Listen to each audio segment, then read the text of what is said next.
Good. Well, any Ready? any housekeeping before we get into business? Go ahead. You want to do it? No, All right, you want to Yeah. do it? Fine. Go, you're the Dad. Molly. that's you.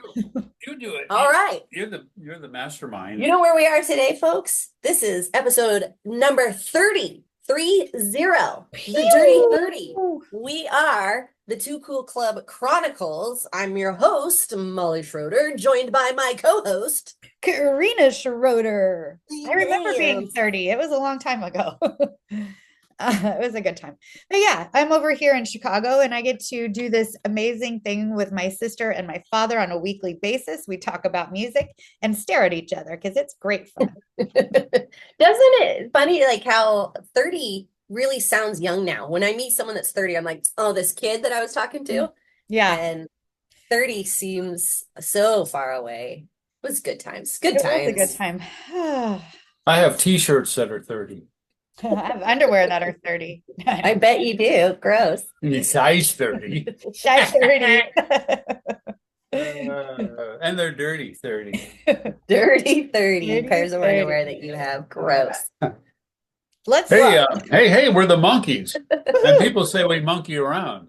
But so we've been discussing, and the kind of the theme here is this is music that I used to play when these two knuckleheads were young, and they now are going, hey, well, that's what that was all about. We're gonna have some real surprises from today.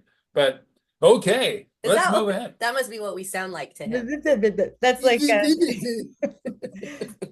like on the Peanuts and the teacher. Okay, well, good to know. That's Yeah, how we're being that's heard.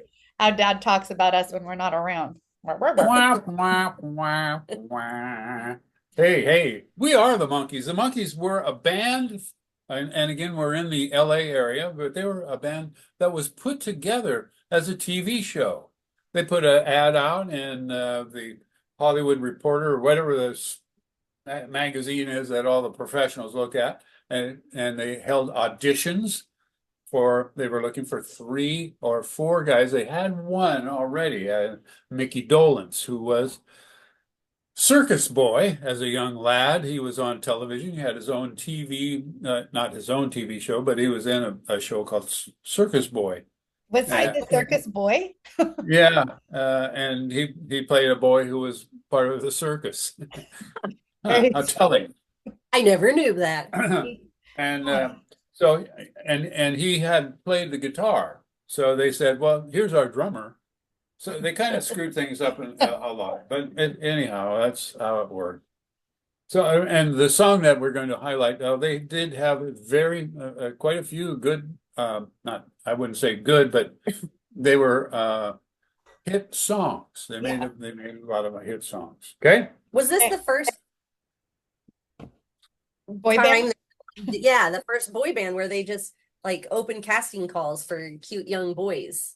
Which Made, sounds it, really creepy it now. was made for TV. That's what it was. They played pop rock. The TV show was very successful, and then there was a band, and they became international hits. They had 4 top-selling albums, 3 number 1 singles, being "The Last Train to Clarksville," "I'm a Believer," and "In Daydream Believer." All 3 of them are, uh, very well known. Yes. Yeah. Yeah. So they started off as a fictional band, as a sitcom, and they had professional songwriters and musicians that played their music for them, but they did the singing most of the time. So in 1966 and 68, they had the 2 seasons of the show. People used to come over to our house. Not all people, but some people, to watch the show. It was like on Thursday night or whatever night it was on, You had a TV. and I did a little puppet thing where my hand. No, okay, we had the TV, and so Bob Clements used to come over and watch the Monkees, and something he came over and watched something else. Batman. Oh, that was another TV show that was a big thing. And okay, so the Monkees, and they started. They got to be proficient with their instruments, and so they wanted to do their own thing. And the producer said, "No way, you guys stink." And so they fought over all that stuff, and so the show was canceled, and they got lost kind of into 1970. That was the last gig they had. Mickey Dolenz is the only survivor of that group. Who were Mickey Dolenz, Davy Jones, remember Davy? Cutesy patootsy. And okay, how about from last week? He was a friend of Marcia's. Oh, a friend of A Marsha. friend of Marcia's. Michael Naismith and Peter Tork rounded out the quartet. All of them had their own little individual things that made them there. Davy Jones, of course, was a cabaret singer. He was in a lot of Broadway productions. He played Oliver. I can picture that. Yeah. So here we have, okay, Davy Jones was the guy. They were going to form this group around him. He was a Broadway actor. Producers ran an ad, and 437 people applied for the job. Some, like Stephen Stills, applied, and he was turned down. Peter Tork and Naismith both had musical backgrounds. Why didn't you try out? I was busy in high school, and I had, better things to do than to be in a band. Come on. Actually, I was part of a garage band, and I didn't know that. George Gross, Bill Souza, they both had guitars, and I had, I had the looks. And a tambourine. Did you guys sing or play anything? What? Tell me about this. We practiced over at Susan's house, but they didn't have a garage. So we were more of a front room band. They're pretty popular too. His parents kicked us out, said, "Get out," and so we did. Did you? And that was the end of your band career? That was it. I was just there. I was probably going to be the manager or something, Probably. Were you writing songs? Did you write poetry? Oh God. Well, that's a whole different podcast, that one. So they came up with a pilot for this show, and Tommy Boyce and Bobby Hart, who were big songwriters at the time, had many hit records. They came up with a theme song, boom, and that's when we hit play and go, "Here they come, walking down the street, a lot of people, everyone with me, hey, the Monkees. People say we monkey around."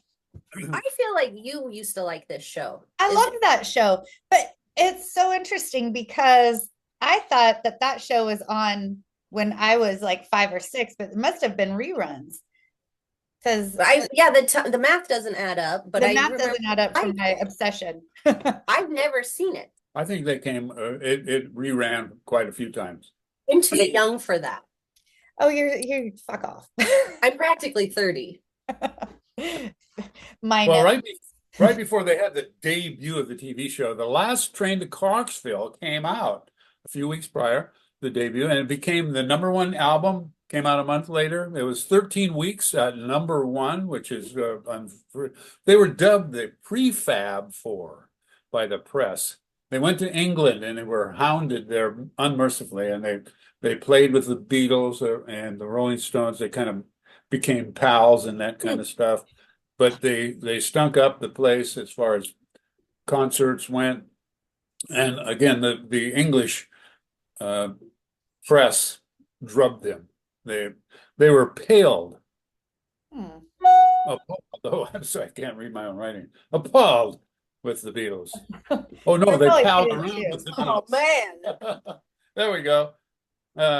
John Lennon told Naismith, "You're the greatest comic talent since the Marx Brothers. I've never missed one of your programs." That's what he said. So that's kind of the story of the Monkees, and it's an interesting story. They were very, very, very, very popular in 66 to 68, up to 1970. Who was your favorite Monkee, Corinna? I love Davy. Davy was Davy cute. Jones. Yeah. He was a friend of Corinna's. So I think I met them, but then now I'm just like, a big blank because You think you met them? I think She I did. did. You met Michael Naismith Yeah. because he was working on this movie. The movie is called Head, written by an unknown writer by the name of Jack Nicholson. Oh, Yeah. wow.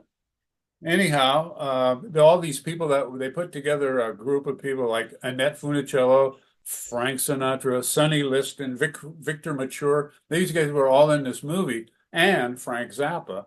God. And there's a great scene in it where Frank Zappa is leading a cow and comes up to Davy Jones and says, "You guys are white." And that was it. That was the whole thing. That sounds so bizarre. And I just saw this movie not long ago. It's pretty bizarre. It's really, it didn't do well at the box office. But With all that star so power. when they were filming that, here's the deal. They Yeah, were that's filming what it that, and Mike Weathers was working on the movie. And so he introduced you to Michael Naismith. And Michael Naismith either gave you an autograph or a surfboard. Well, it wasn't her You have- fault, which is good. Not a surfboard, a skateboard.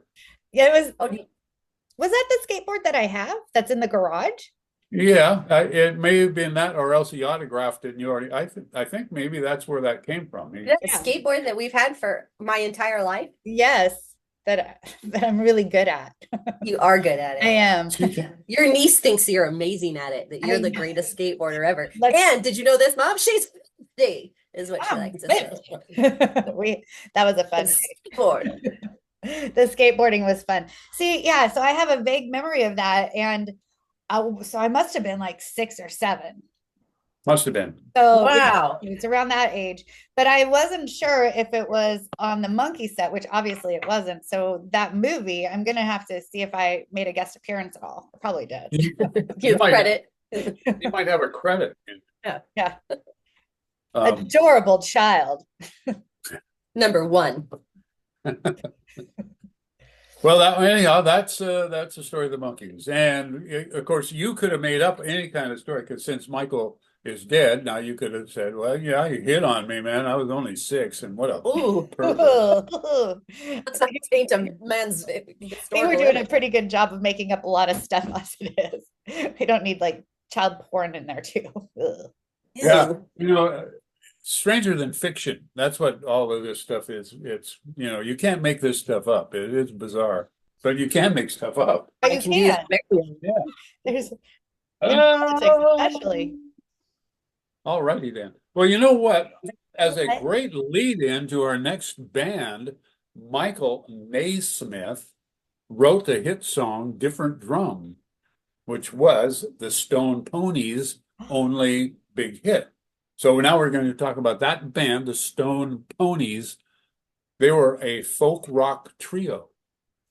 Linda Ronstadt made the band, basically, but she was performing in Tucson, Arizona as a trio, her and her brother and sister.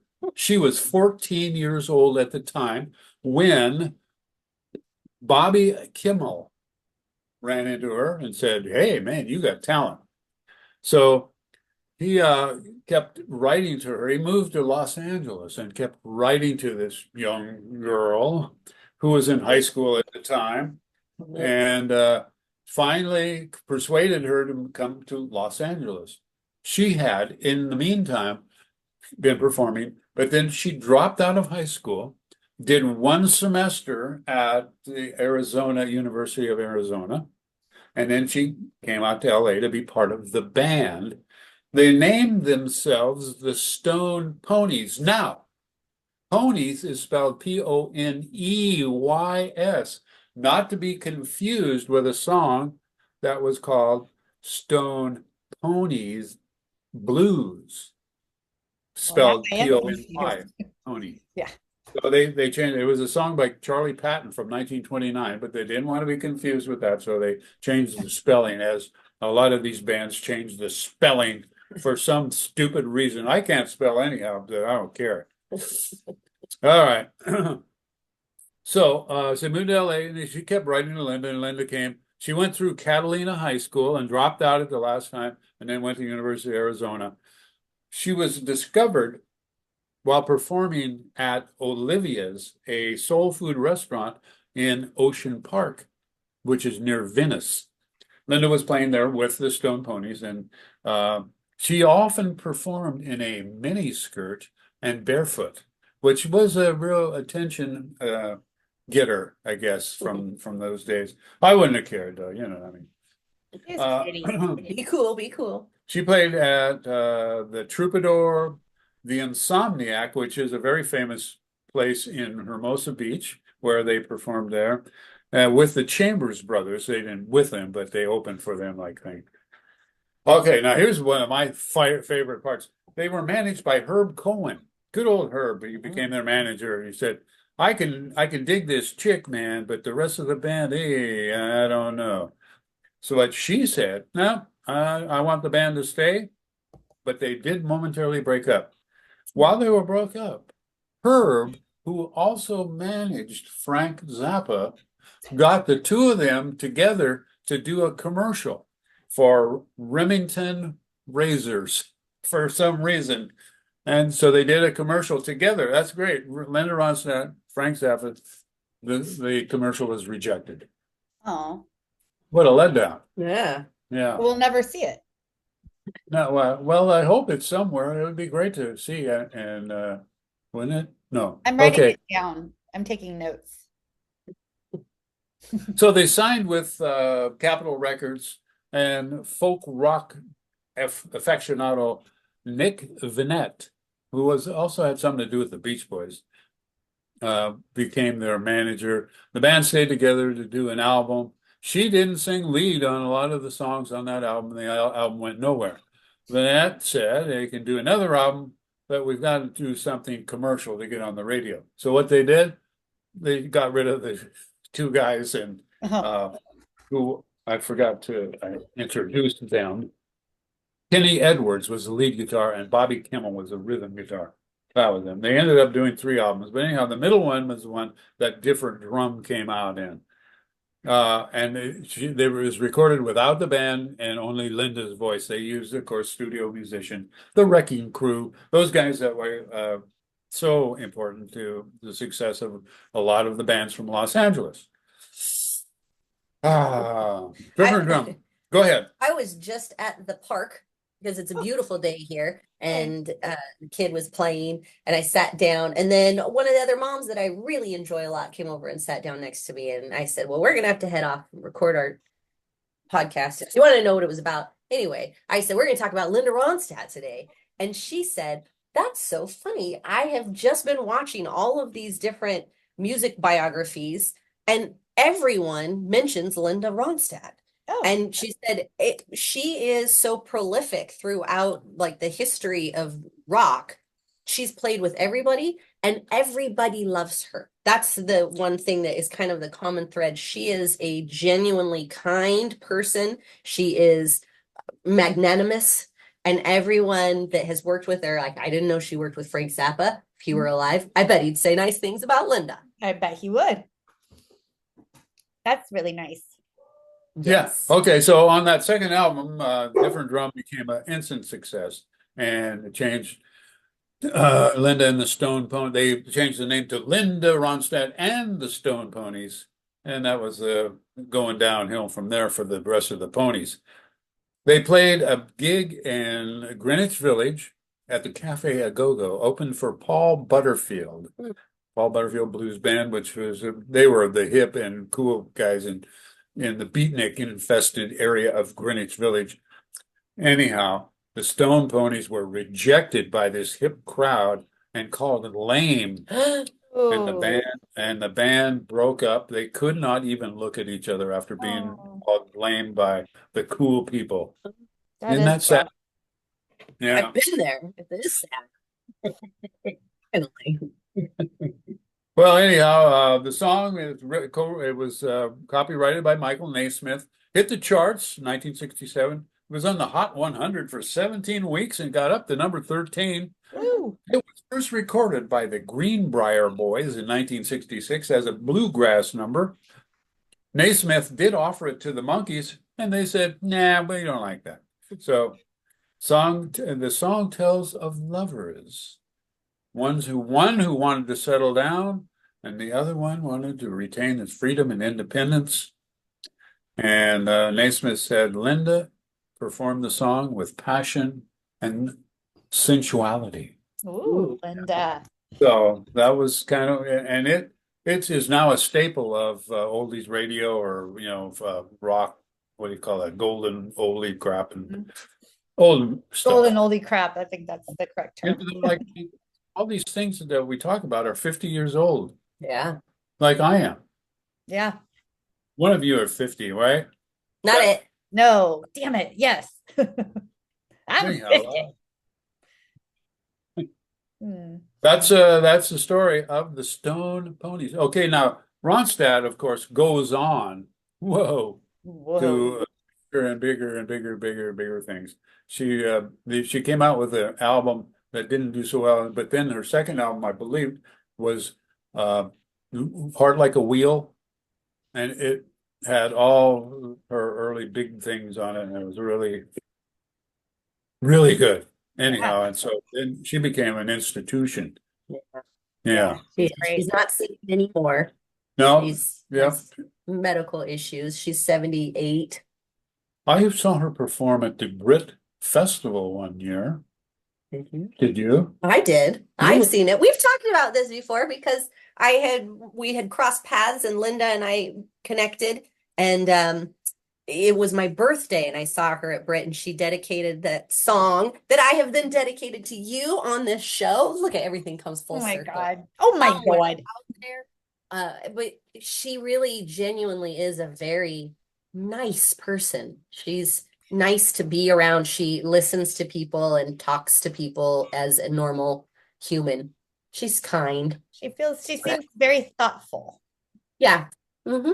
Yes, indeed. Indeed. There's a great documentary on her and on her Spanish heritage. She did one whole album all in Spanish. Yeah.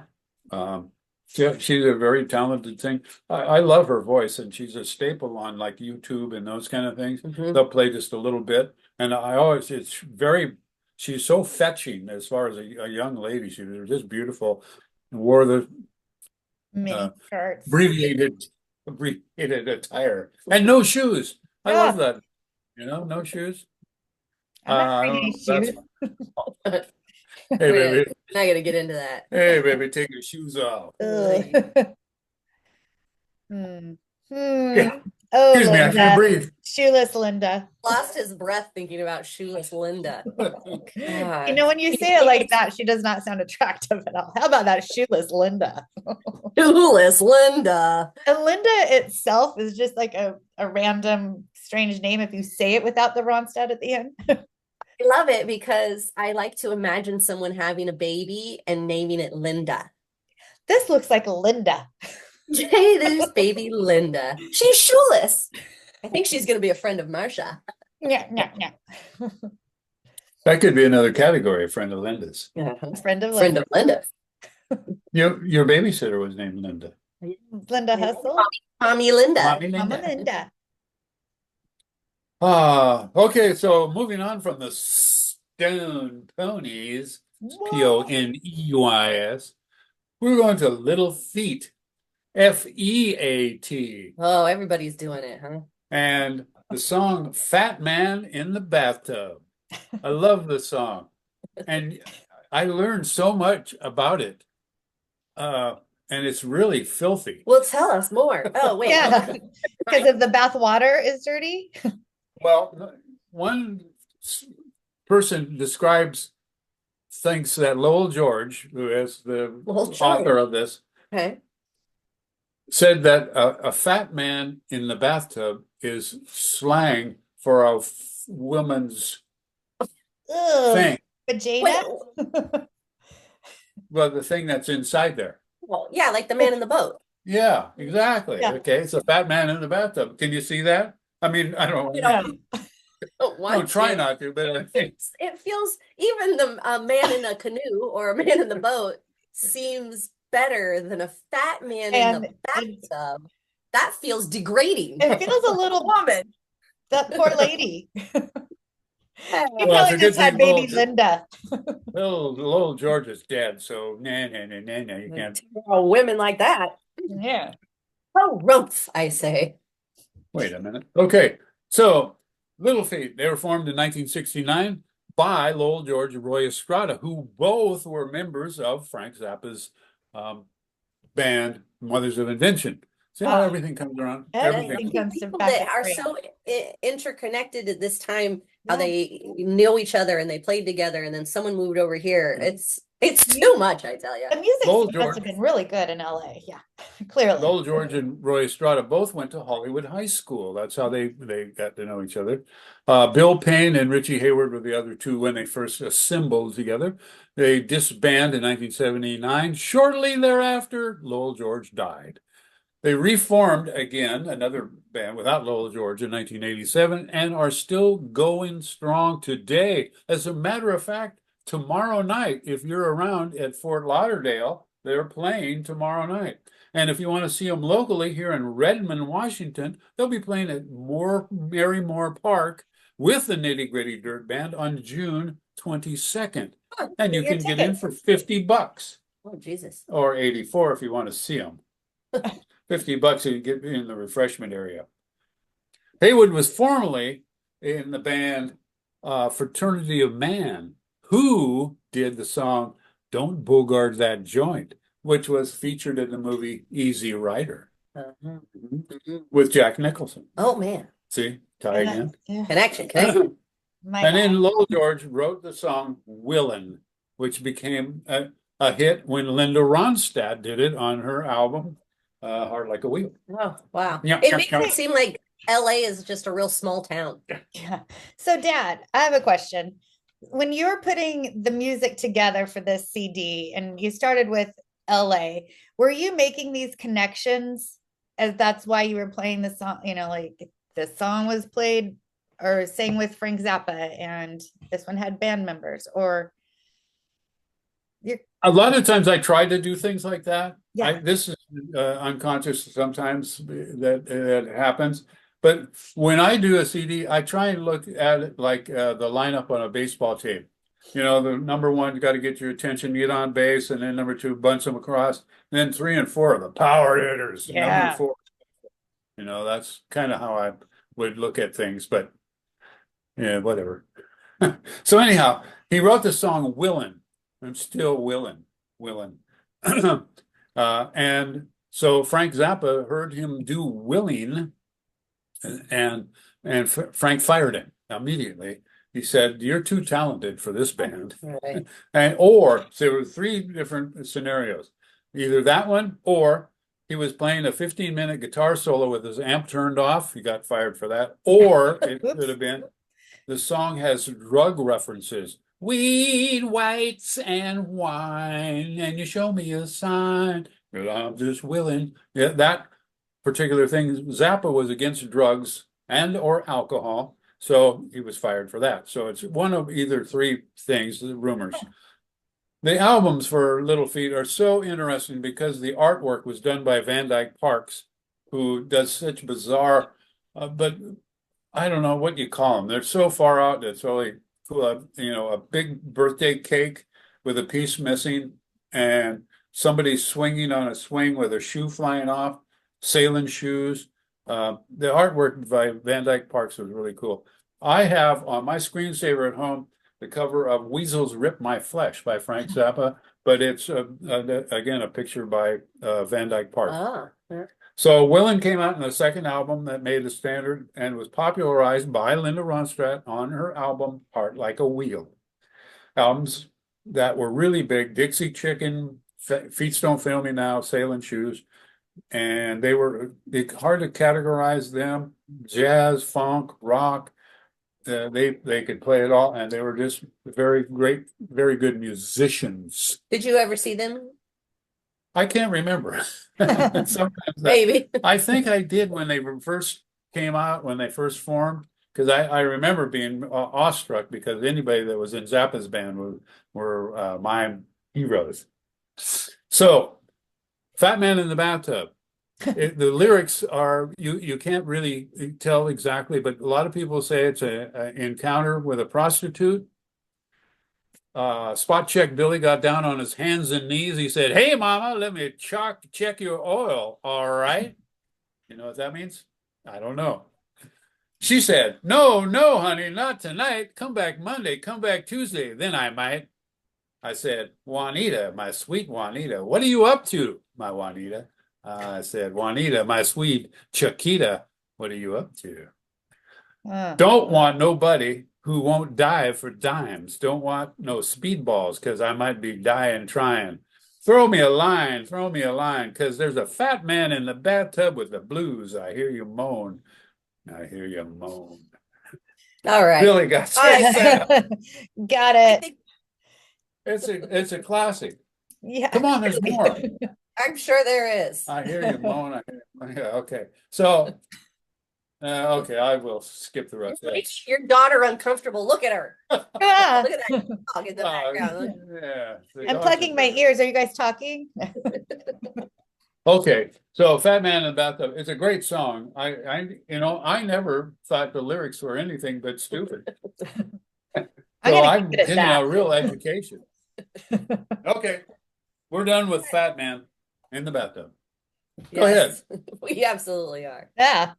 Well, songs of the week. Well, that's Corinna, exciting. have something that's been moving and grooving you. I do actually, and this is just, I've been on a real Paul Simon kick lately. I think watching him on Saturday Night Live a couple of weeks ago just really made me want to listen to him more and more and more. So I've been listening, and it was Monday night and I was in the kitchen and had on one of his albums, and You Can Call Me Al came on, like all of the classics and all of the real fun ones that I just absolutely love singing and dancing to. So it's just been kind of nostalgic. And then it just also reminds me of how much I love him and his sweet voice. And he's just done so many things and, has lived such a great life and very interesting. So that's great song. Yeah. Yeah. Good video with Chevy Chase. Yeah. Oh, another Saturday Night Live connection there. Mm-hmm. You Can Call Me Al. He was the first musician to ever play on Saturday Night Live, dressed up as a turkey. The first one to play dressed up as a turkey, or the first one to play? I think he was the first one to play. And they had the first one to play was Billy Preston. Oh, that's right. Okay. Billy Preston, who was a Beatle, by the way. He was like, they called him the fifth Beatle because he played. He was a good friend of George's. Oh, Billy. Okay. Everybody wanted to be the fifth Beatle. Me too. I'd rather be a friend of Marcia's. I'd be the fifth monkey. Well, my songs, plural, because I can't choose, is the entire soundtrack to Hamilton, because we did go see Hamilton, and we saw it once with you in Chicago. This is a different cast. They're here in Seattle right now, and it's so phenomenal. We've been listening to the soundtrack nonstop, but Ren almost has the whole thing locked in. She knows almost every word. She does. And every time there's still songs that I start like sobbing. It's so powerful. Yeah. And I'm learning. I can't even believe it. I'm learning about history. I don't have the words. I'm, it's better writers than I have. Yeah. It is. Yeah. Well, Miranda must be a genius in his own right. He must think in music, that this entire show is musical, and it's just phenomenal. And it's all fact-based too. If he were to prepare any educational piece, I would actually absorb information. My favorite song from that is I'll Be Back, where King George is singing about. Yeah. And I have a great fantasy. If I ever have to audition for something, that song's right in my wheelhouse, just so you guys know this. And so I can really nail it. It's really my jam. It's good to know. Sweet. Oh, okay, well, I have a song. It's by Cut Connie. Just Good because name. I love the name, Cut Connie. Yeah. The song has helped me, and it is It is a good song. I put it on a Too Cool Club, like number 200 and something or other. But it's a great song. But the reason I picked Low Cut Connie, and here's my politicalness, the guy who is the head of the band, Alan Weiner, said he refused to play at the Kennedy Center for Performing Arts. He says, I'm going to try and drive some social change by declining this because our new president named himself the chairman of the board of directors of that particular Kennedy Center for Performing Arts. So a lot of the performers that were scheduled to play there are now saying, well, that guy. Yep. Charge. They're making a so stand. they're dropping out by, there's been 4 or 5 of them that have said, no, we won't play with him. And it was supposed to be part of the social change series that they were doing. Low Cut Connie was supposed to play. He said, no way. But the song Help Me is good. So if you get a chance, they have 2 or 3 really, really good songs. But again, I love the name Low Cut Connie. Are you okay? Check them out. Yeah. Yep. I'm gonna. Well, That there was we are. End of episode 30, guys. That was a good one. Episode 30 in the books. In the book. Always a Still pleasure. talking. LA. I'll drink to that. If you've been listening this long, make sure to like and subscribe. And now check out our YouTube channel. And if you work for Fresca in any capacity, please pass along our endorsements. Fresca family. Fresca family. We'll see you next time with Spirit, Steppenwolf, and the Doors. Ooh, Sounds good. All love right. it. Love And you. I love you, sister. Love you, sister. I love you, father. Love's good. Yeah.